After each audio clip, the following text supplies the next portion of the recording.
오늘은 우리 교회에 헌화예식이 있는 날입니다. 여러분, 헌화예식이 무엇인지 잘 모르시는 사람들이 많을 텐데요. 특히 우리 교단이 아니면, 특히 장로교회라면 헌화예식을 처음 들어보신 분들도 있을 겁니다. 헌화예식은 장로교회 유아 세례와 비슷한 의미를 가지는 것으로 성경에서 엘가나와 한나가 그들의 아들 사무엘을 하나님께 드림같이 우리 교단은 만 3세 이하의 어린아이를 부모의 신앙 고백에 의지하여서 하나님 앞에 그 자녀를 드림으로 하나님의 자녀가 됨, 내 자녀가 아닌 하나님의 자녀가 됨을 선포하는 예식입니다. 부모와 교회 공동체가 함께 믿음으로 하나님의 자녀로 잘 키우겠다라고 하는 신앙 고백적 예식이 바로 헌화 예식입니다. 그 헌화 예식의 기본이 되는 본문이 바로 오늘 우리가 읽었던 사무엘상 1장 본문으로 한나가 하나님께 서원한 대로 하나님께 그 아들 사무엘을 드렸던 말씀입니다. 서원이라 함은 국어사전에 찾아보니까 하나님께 어떤 선행을 하거나 헌물이나 헌신을 하겠다고 할 것을, 헌신을 바치겠다고 할 것을 하나님 앞에 약속하고 서약하는 것을 서원이라고 합니다.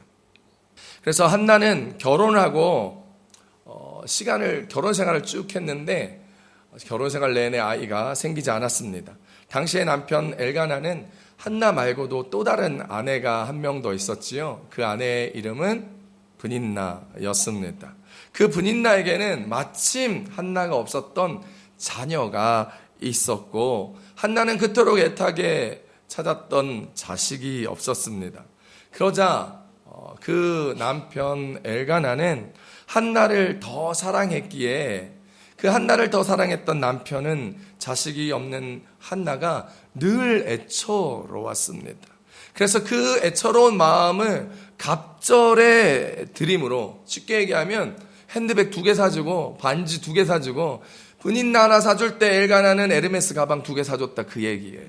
갑절로 살뜰하게 챙겨주고 한나를 더 사랑해 주었습니다. 그것이 여인들 사이에서 큰 문제가 되었죠. 그 두 아내 분인나와 한나 사이에 갈등의 단초가 되었습니다. 서로 적수가 되었다고, 너무 미워하여 싸운 나머지 서로 적수가 되었다고 성경은 이야기합니다. 자식이 없는 것을 가지고 한나의 적수였던 분인나는 계속해서 한나를 괴롭히고 그의 감정을 막 격분시켜서 한나는 늘 그 어려운 마음으로 눈물로 힘든 시간을 참고 견디고 모욕을 이겨내야 했습니다. 사무엘상 1장 6절로 7절까지 말씀에서 이렇게 우리 가운데 이야기합니다. 시작. 여호와께서 그에게 임신하지 못하게 하심으로 그의 적수인 분인나가 그를 심하게 격분하게 하여 괴롭게 하더라. 매년 한나가 여호와의 집에 올라갈 때마다 남편이 그같이 하매 분인나가 그를 격분시키므로 그가 울고 먹지 아니하니. 아멘. 하나님께서 한나의 태를 막으셔서 한나가 임신하게 못하게 되자 한나는 늘 눈물로 그 시간을 보냅니다. 괴롭고 힘들고 고통스러운 시간을 눈물로 지새웠던 한나가 드디어 아이를 가지게 되었습니다. 그런데 한나의 모습은 일반적인 어머니의 모습, 일반적인 부모의 모습과는 달랐습니다. 자식을 하나님께 맡기고 하나님의 전으로 보내었습니다. 그리고 그곳에 가서 아들 사무엘이 살도록 하였습니다. 어떻게 된 일일까요? 오늘 본문을 통하여 사무엘을 하나님께 드렸던 한나의 삶을 살펴보면서 우리가 은혜를 함께 얻었으면 좋겠습니다. 특히 부모의 마음을, 성경적인 부모의 마음이 무엇인지를 함께 살펴보았으면 좋겠습니다. 특히 헌화예식을 하게 되는 부모님들과 자녀가 있는 모든 부모님들, 한나를 통하여 어떤 부모가 되어야 하는지 함께 살펴보며 은혜를 얻을 수 있기를 축복합니다. 첫 번째 말씀해 주시는 은혜입니다. 한나는 기도하는 부모였다라는 것입니다. 오늘 본문 사무엘상 1장 26절로 27절까지 함께 읽어봅니다. 시작. 한나가 이르되 내 주여 당신의 사심으로 맹세하나이다. 나는 여기서 내주 당신 곁에 서서 여호와께 기도하던 여자라. 이 아이를 위하여 내가 기도하였더니 내가 구하여 기도한 바를 여호와께서 내게 허락하신지라. 아멘. 한나는 기도하는 부모였습니다.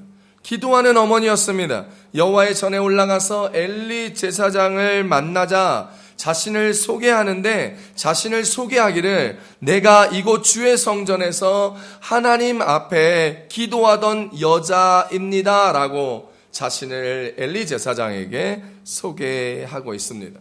그리고 자신이 하나님 앞에 그렇게 기도하였더니 하나님께서 나의 기도에 응답하셔서 내가 그렇게 원했던 아들 사무엘을 주셨습니다 라고 자신이 받은 기도의 응답을 제사장 앞에 간증하고 있었던 것이지요. 한나는 이전에 아이가 없는 자신이 너무 불쌍하고 자신의 처지가 너무 서글프고 괴로워서 하나님 앞에 통곡하며 기도하였더랬습니다. 사무엘상 1장 10절에 이렇게 이야기하죠. 시작. 한나가 마음이 괴로워서 여호와께 기도하고 통곡하며. 한나가 그때 그렇게 통곡하며 기도할 그때에 그냥 기도했던 것이 아니라 서원하며 하나님 앞에 기도하였습니다. 사무엘상 1장 11절 말씀입니다. 시작.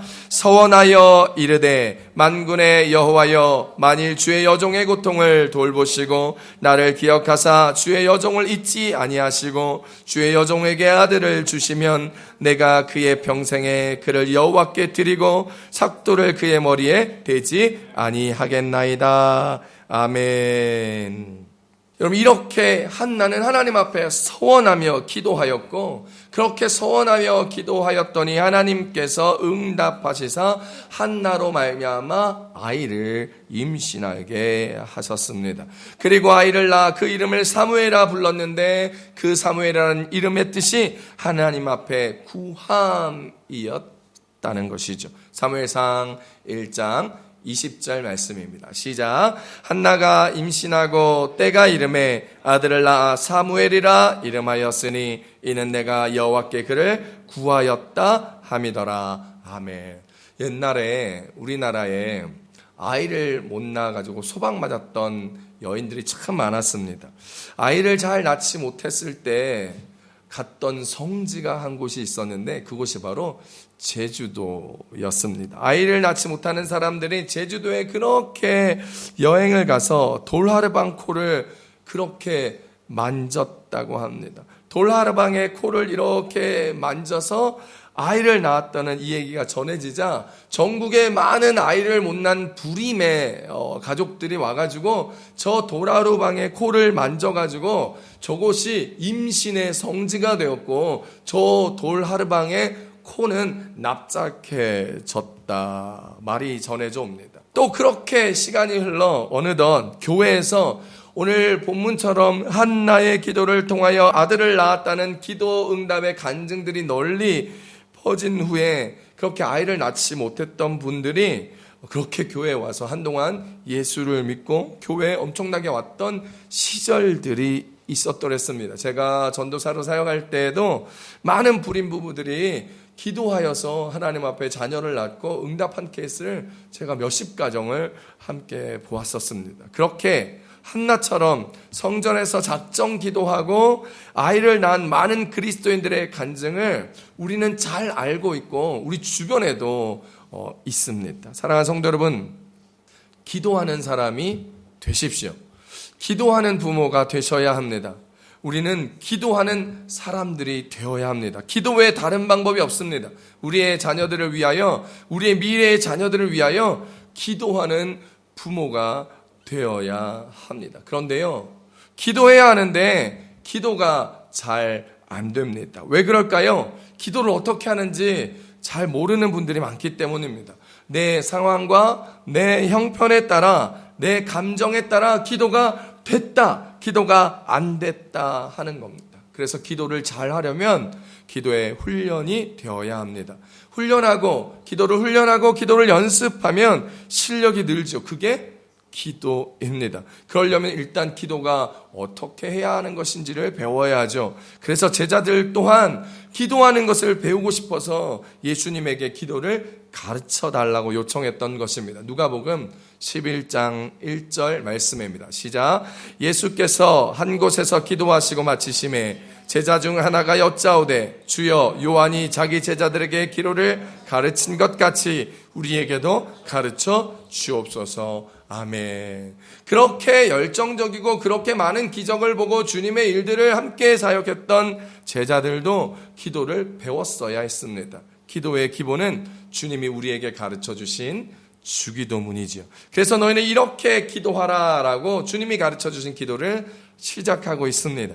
주기도문은 하나님 아버지의 뜻이 우리에게 이루어지기를, 하늘에서 이룬 것 같이 땅에서도 이루어지기를, 우리의 삶에서도 우리의 가정에서도 우리의 자녀에게도 이루어지기를 기도하는 것입니다. 날마다 우리에게 필요한 영적인 양식과 육적인 양식이 임할 수 있도록 기도하며 다른 이들을 용서하는 법을 배우며 우리에게 죄와 유혹을 이길 힘은 없지만 주님의 힘을 얻어서 이 죄와 유혹을 이길 수 있게 하옵소서라는 큰 틀의 구조를 가진 기도입니다. 그 주님이 우리에게 가르쳐 주신 기도를 배우고 가르쳐 주신 기도대로 훈련하고 기도의 연습을 하셔야 되는 것입니다. 계속해서 기도해야 우리는 기도 잘하는 부모가 될 수 있고 기도 잘하는 사람이 될 수 있습니다. 그리고 기도에 감사함이 넘치도록 있어야 합니다. 기도를 한번 못하기 시작하고 기도의 시간을 놓치기 시작하고 기도를 빼먹기 시작하면 내가 어려운 상황이 있을 때도 쉽게 기도가 안 나오고 생상의 방법, 내 생각의 시간, 내 생각의 모양대로 내 관점대로 경험대로 일을 하기가 쉬워 그 일들을 그르치기 쉬운 모습으로 빠지게 되죠. 골로새서 4장 2절에 우리 가운데 이렇게 얘기합니다. 시작. 기도를 계속하고 기도에 감사함으로 깨어 있으라.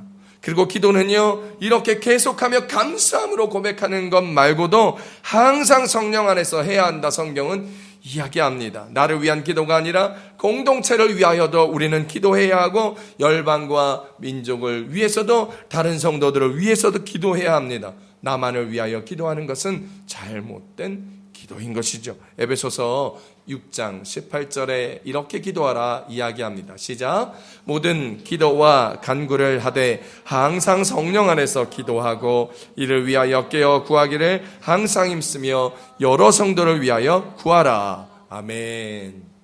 성경은 우리 가운데 계속해서 기도하고 감사함으로 깨어서 기도하지만 성령 안에서 기도하고 나만을 위함이 아니라 다른 성도들을 위해서 많은 이웃들을 위하여 중보기도 하여야 한다고 가르치고 있습니다. 여러분 이렇게 가르침대로 기도하셔야 기도가 늘고 여러분의 자녀를 위하여 기도할 수 있다라는 것입니다. 계속 기도하십시오. 연습하고 훈련하며 기도하십시오. 그러면 일주일에 한두 번 할까 말까 한 기도가 연습되어서 매일 기도할 수 있게 되고 하루에 한 번 기도하던 기도가 두 번 되고 세 번 되고 네 번 기도할 수 있게 되고 한 번에 10분 20분씩 기도하던 것들이 한 번에 1시간씩 기도하게 되고 결국 그렇게 기도하고 연습하였을 때 무시로 기도하게 되는 것이죠. 항상 todos los tiempos. 기도할 수 있게 되는 것, 그것을 개역 성경에는 무시로 기도하는 것이다 얘기하였고 개역 개정 성경에서는 항상 기도하는 것이다 라고 이야기합니다. 그렇게 되면 어떠한 상황에서도 내가 세상의 방법을 붙들고 보암직도 하고 먹음직도 하고 탐스러운 곳에 손이 가고 눈이 가고 발이 가는 것이 아니라 잠시 빠우사해서 하나님을 찾게 되고 주님께 물어보게 되며 하나님의 지혜로 우리의 걸음을 걸어갈 수 있게 되어 요셉처럼 하나님이 함께 하심에 그의 삶이 형통하게 되었더라. 그 삶의 주인공이 되실 수 있는 것입니다. 그렇게 기도할 수 있는 우리 교회 성도님들 되시기를 축복합니다. 특별히 항상 모든 순간에 기도할 수 있는 부모님들이 되시기를 축복합니다. 기도하는 부모가 기도하는 자녀를 만들 수 있는 것입니다. 기도하는 부모로 인하여 자녀가 잘 되고 축복 가운데 살아간다는 것을 꼭 잊지 마시기 바랍니다. 지난 주간에 저희의 막내 아들 소율이가 유치원을 졸업하고 저희 첫째 아들 소명이가 중학교를 졸업했습니다. 그리고 그 주간에 아이들이 마지막 엑스크루시온을 갔습니다. 마지막 야외 수업, 체험학습 같은 것을 갔는데 수영장에 간 애도 있고 계곡에 가서 카누를 탔던 애들이 있었습니다. 순간순간마다 계속하여 기도했습니다. 하나님, 카누 뒤집히지 않게 해주세요. 하나님, 물에 빠지지 않게 해주세요. 하나님, 아이들과 하다가 사고 나지 않게 해주세요. 자갈밭에 넘어져 무릎 깨지지 않게 해주세요. 그 아이들의 엑스크루션 가는 시간 내내 제가 제 일을 하고 성도들을 돌아보며 여러 가지 성경 공부를 하면서도 계속해서 그 아이들이 위하여 기도하였을 때, 여러분, 그 아이들이 안전하고 건강하게 돌아온 그 기쁨, 그것은 하나님 앞에 감사요 내 삶의 기도의 힘이 되고 고백이 되는 것입니다. 기적은 불타는 자동차에서 뛰어나와 아무 상처가 없는 것이 아니라 오늘도 어제와 마찬가지로 숨을 쉬고 기쁨으로 하나님을 찬양하며 살아갈 수 있는 우리의 인생이 기적이라는 사실을 꼭 기억하면서 날마다 기도하는 인생이요 부모 될 수 있기를 축복합니다. 두 번째, 오늘 말씀해 주시는 은혜는 한나는 서원하는 것을 갚는 부모였다라는 것입니다. 오늘 본문 사무엘상 1장 28절 말씀 함께 봅니다. 시작. 그러므로 나도 그를 여호와께 드리되 그의 평생을 여호와께 드리나이다 하고 그가 거기서 여호와께 경배하니라. 아멘. 우리는 하나님 앞에 기도합니다. 조건의 기도, 약속의 기도, 소원의 기도를 하나님 앞에 할 때가 참 많죠. 우리는 기도할 때 하나님, 우리가 원하는 것 이렇게 해주십시오. 이렇게 뭐뭐뭐뭐 해주시면 뭐뭐뭐뭐 드리겠습니다. 흔히 기도합니다. 어떤 이들은 이렇게도 기도하더라고요. 하나님, 이번에 우리 아들 서울대학 가면 하나님 감상금 100만 원 하겠습니다. 뭐 이런 류의 기도 제가 한국에서 진짜 많이 들어보았습니다. 하나님, 이번에 이 일만 잘 되면 내가 하나님이 이렇게 섬기겠습니다. 헌신하겠습니다. 그런데 그 일들이 기도대로 되었을 때 자신이 하나님 앞에 약속하고 서원한 것을 드리는 분들도 보았지만 하나님께 드렸던 그 기도가 응답되었는데, 하나님께서 그 기도에 응답하여 주셨는데 하나님께 약속한 것을 드리기를 주저하는 분들도 또한 참 많이 보았습니다. 하나님께 물질로 서원한 분들도 계시겠죠. 오늘 이 자리에도 있을지도 모릅니다. 하나님, 이 땅 팔리게 해주시면, 이 아파트 팔리게 해주시면 제가 헌금 이만큼 하겠습니다. 땅이 잘 안 팔리고 금전적인 어려움을 겪게 되었을 때 내 힘으로 하는 것이 쉽지 않을수록 우리는 이런 기도를 더 많이 더 열심히 하게 되지요. 그런데요, 막상 그 기도가 응답되고 문제가 해결된 후에 정신을 차려보니까 서원한 금액이 크다고 생각되고 서원하기로 헌신하고 했던 것이 조금 벅차다고 생각될 때에, 그리고 기도한 후에 생각보다 쉽고 빠르게 그 일이 해결되고 응답되었을 때 내가 이 헌신한 것을 꼭 해야 하나? 나중에 하면 안 되나? 내 생각보다 쉽게 이 일이 잘 해결되었을 때 내가 이걸 꼭 드려야 되나?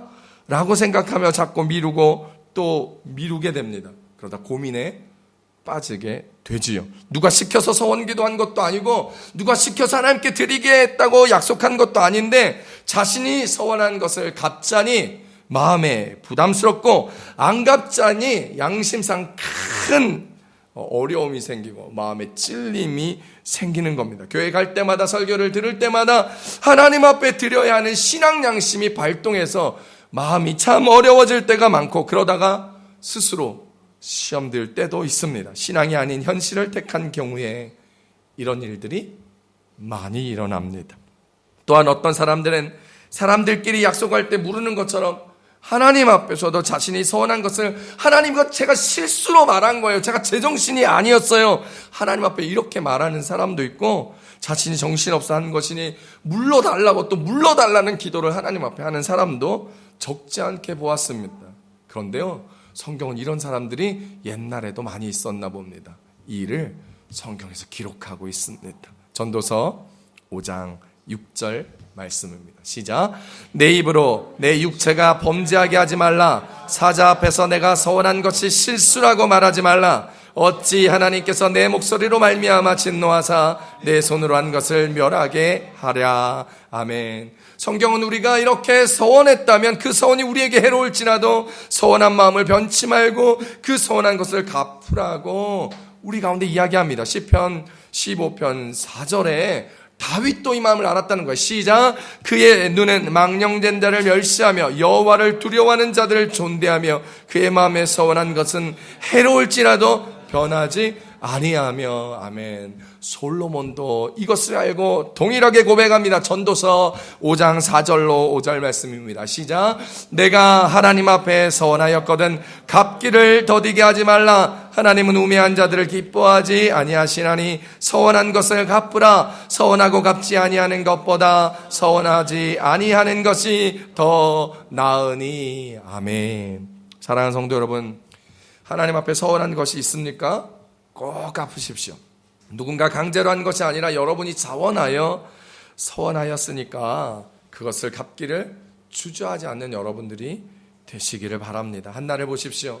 한나에게 사무엘이 얼마나 소중했을까요? 그의 결혼생활 내내 아이를 못 낳다가 결국 하나님의 은혜로 아들 하나를 딱 낳게 되었습니다. 얼마나 소중했겠습니까? 얼마나 애지중지로 그 하나밖에 없는 사무엘을 키워냈겠습니까? 야곱은요, 그 아들이 12명이나 있었지만 그 12명 중에 자신이 가장 사랑했던 여인 라헬에게서 난 요셉을 그렇게 특별히 애지중지 사랑하며 어릴 때부터 다른 아이와 달리 차별하여 채색 옷을 입힐 정도로 그렇게 사랑하고 애지중지하였고 귀하게 대하며 키워내지 않았습니까?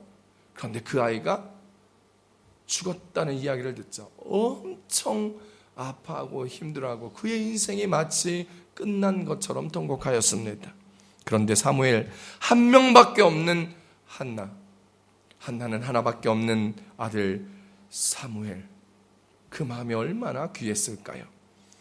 그 아버지 엘가나도 다 마찬가지였습니다. 다른 하나의 분인나가 있었지만 그 분인나보다 갑절을 사랑하였던 아내 한나에게서 낳은 귀하고 귀한 아들이 바로 사무엘이었습니다. 사무엘상 1장 5절 상반절 쉬운 성경을 한번 보겠습니다. 시작.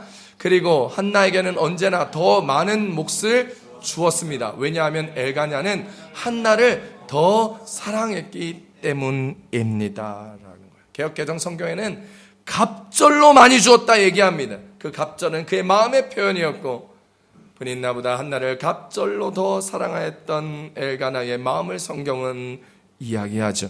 아버지 엘가나에게도 어머니 한나에게도 단 하나밖에 없었던 소중한 아들 사무엘, 그 아들을 하나님께 드리기로 서원하였고 제사장으로 살게 하기로 하였고 날마다 이 귀한 아들의 얼굴을 보지도 못하고 생각하지도 못합니다. 지금처럼 영상통화도 없어서 날마다 통화도 못하고 사진기도 없어서 사진으로 그리워할 수조차도 없었던 그 얼굴, 함께 살지 못하고 날마다 보지 못하고 밥 한 숟갈 먹는지조차도 알 수 없었던 그 안타까운 마음, 그 사랑하는 마음 어땠을까요? 생각만 해도 슬프겠지요? 정말 보내고 싶지 않았을 것 같습니다. 여러분들이라면 이 경우에 어떻게 했을까요?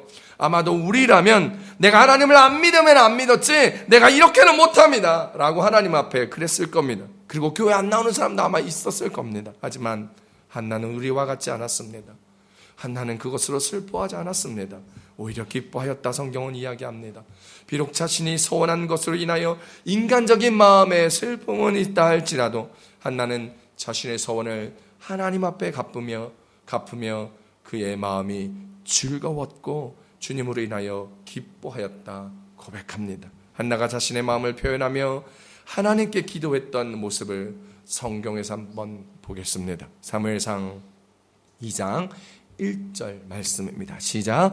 한나가 기도하여 이르되 내 마음이 여호와로 말미암아 즐거워하며 내 뿔이 여호와로 말미암아 높아졌으며 내 입이 내 원수를 향하여 크게 열렸으니 이는 내가 주의 구원으로 말미암아 기뻐함이니이다. 아멘. 사랑하는 성도 여러분, 하나님께 서원한 것을 즐거움으로 감사함으로 기뻐함으로 갚으시기 바랍니다.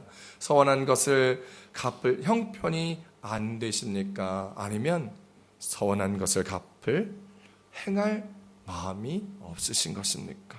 여러분, 하나님 앞에 서원한 것을 갚으시면 하나님께서 축복하십니다.